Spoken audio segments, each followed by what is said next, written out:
What's up you guys? My name is Jackie and welcome to my channel, Leisure Reads. It is a new month, so today I'm going to be bringing you another reading wrap-up. It is now February, so we are going to be talking about the books I read last month, which was January of 2019.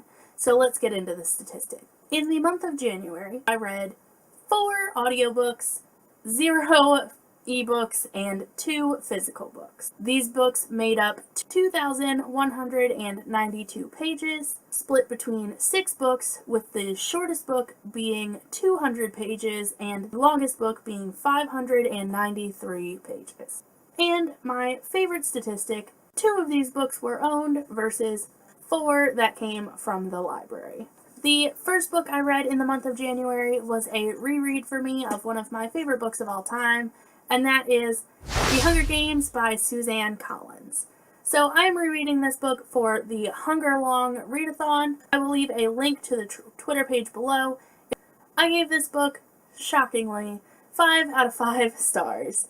It is one of my absolute favorite books, and I think it is so fantastic. If you don't know, this book spurred my love of archery.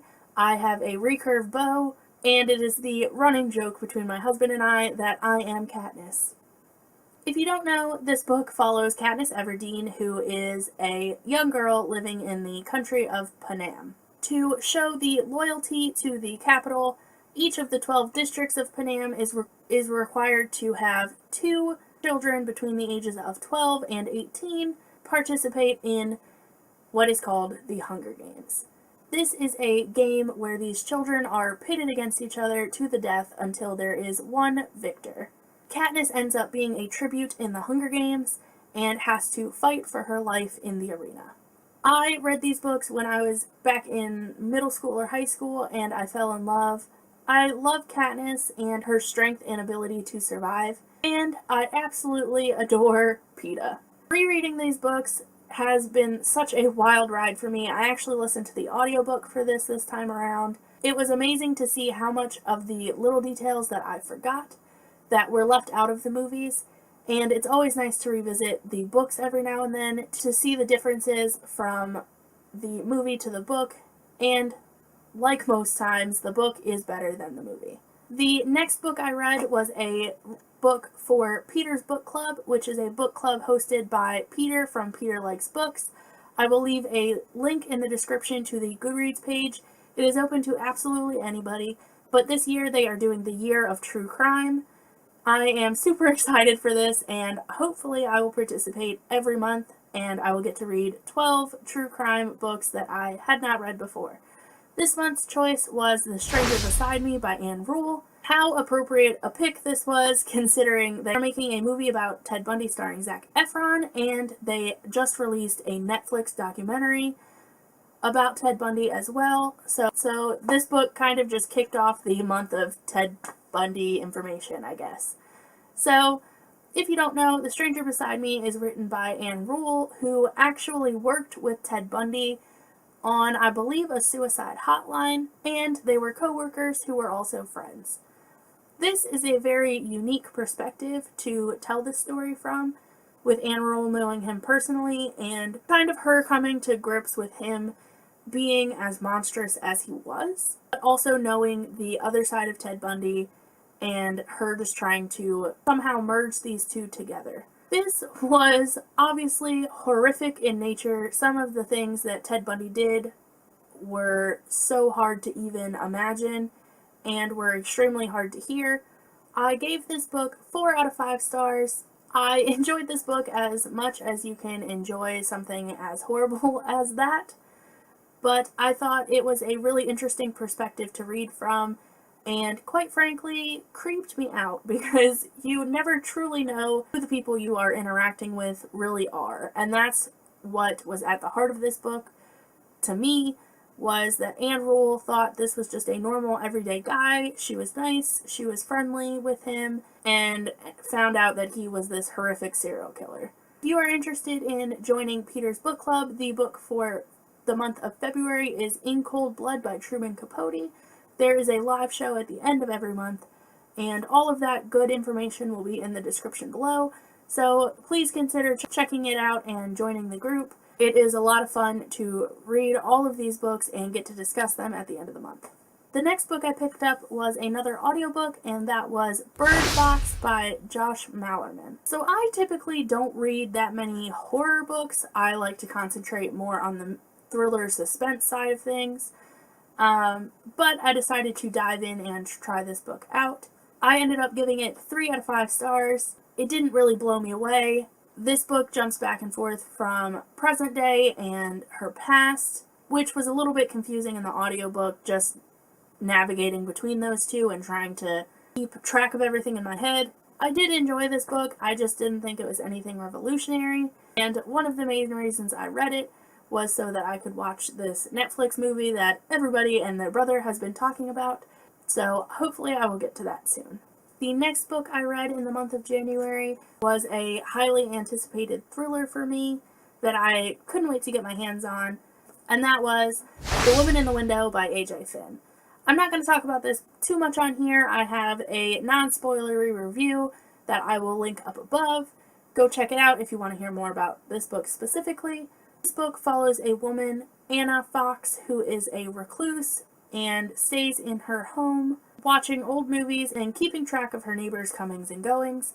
One day, while checking up on her newest neighbors, she sees something that she should not have seen. What exactly does a woman who can't leave her house do when she is the only one who can help a person in need?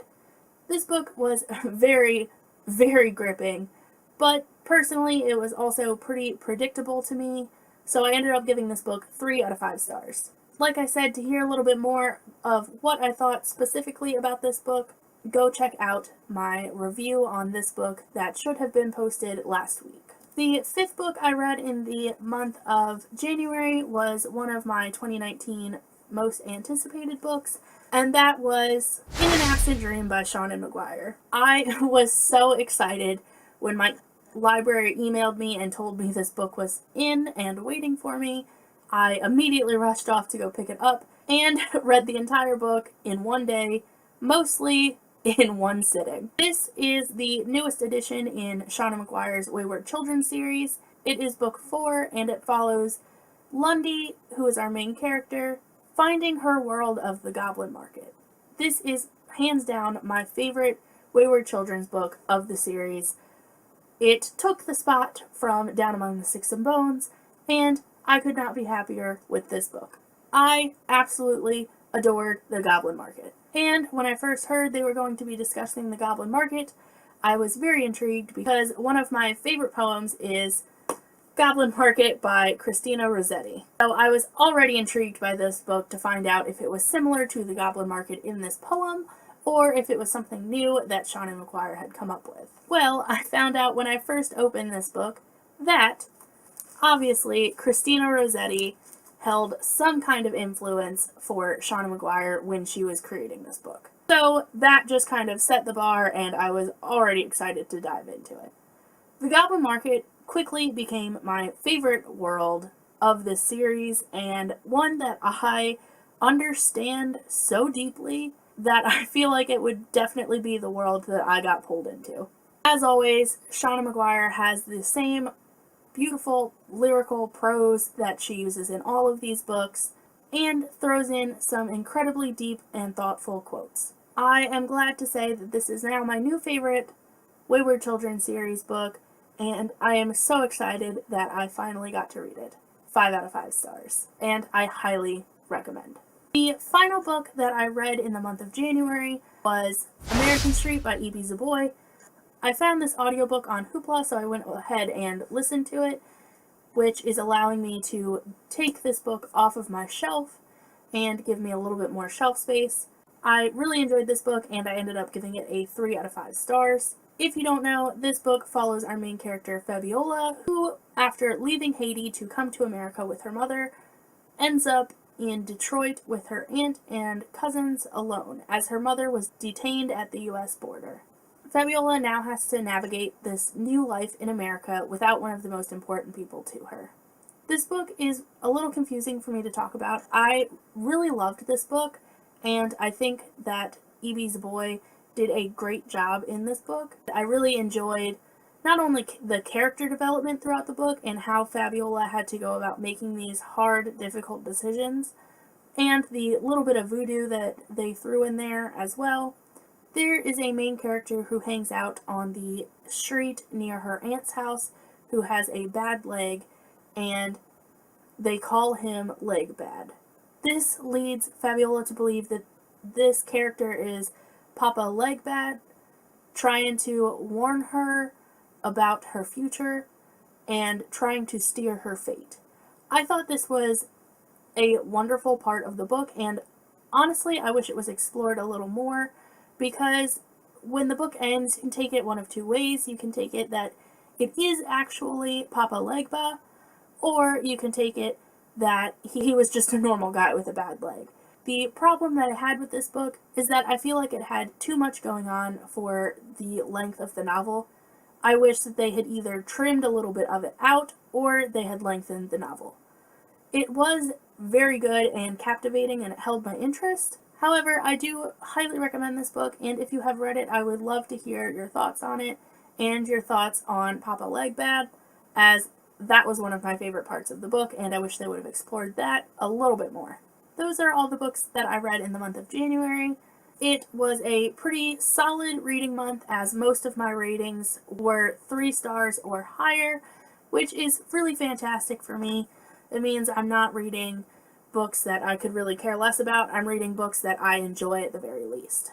That is all I have for you guys today. Thank you guys so much for watching. Feel free to follow me on Instagram, Goodreads, and Twitter. The links are in the description below. I hope to see you guys again soon, and in the meantime, make it a great day. Bye!